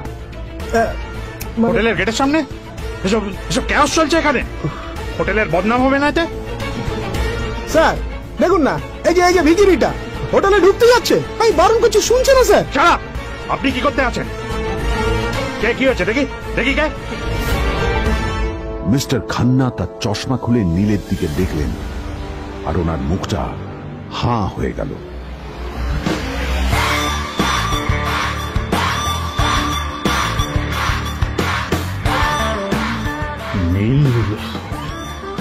স্যার আপনি